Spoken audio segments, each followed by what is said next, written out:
जंगल के बीचों बीच एक छोटा सा गांव था जो चारों ओर से हरे भरे पेड़ों से घिरा हुआ था। इस गांव का नाम सुकुनपुर था। गांव के लोग बेहद शांत और मिलनसार थे। लेकिन एक दिन गांव में अजीब घटना घटी जिसने सबको चौंका दिया। गांव के पास ही एक घना जंगल था। तरह तरह के जानवर रहते थे। गांव के लोग अक्सर वहाँ शिकार करने जाते थे। लेकिन एक दिन गांव का मुखिया जंगल में अजीबोगरीब आवाज सुनाई दी। वे डर गया और तुरंत गांव की ओर भागा। वो मन ही मन बड़बड़ाने लगा, अरे भाई, ये क्या हो रहा है? मुझे तो कुछ आवाज सुनाई दे रही है। भाई भागो यहाँ से। मुखिया वहां से तुरंत भागा गांव की ओर।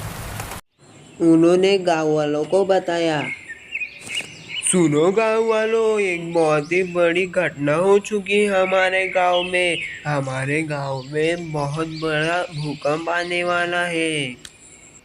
पिंटी मन ही मन बोलने लगी, ये क्या पागल हो गया है क्या? समझ में नहीं आ रहा, कुछ भी बोल रहा है। लेकिन जब और लोगों ने भी वह आवाज सुनी तो सब चिंतित हो गए। गांव के लोग डर गए।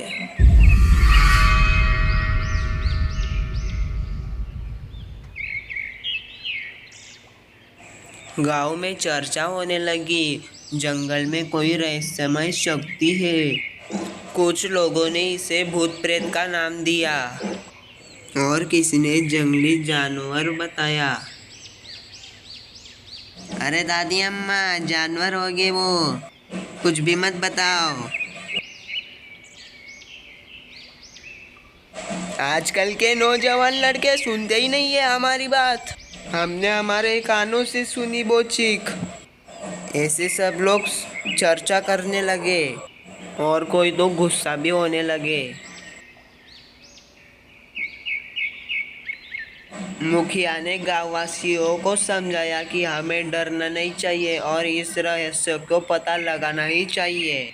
उन्होंने कुछ युवाओं को साथ लेकर अपने साथ जंगल में लेकर गए।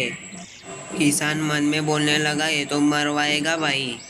वे सब जंगल की ओर तैयार होकर चले गए। चंपू और किसान तो लात मारने की प्रैक्टिस कर रहे थे।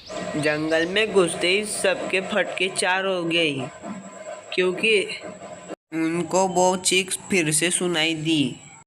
मुखिया ने कहा, हमें डरना नहीं है, उसका सामना करना है। मुखिया धीरे धीरे आगे बढ़ने लगा और उसने देखा तो एक सांप अजगर के मुंह में कुछ तो फंसा हुआ है। मुखिया ने उसे ठीक किया और अजगर को मुक्त कर दिया। Subscribe to my channel.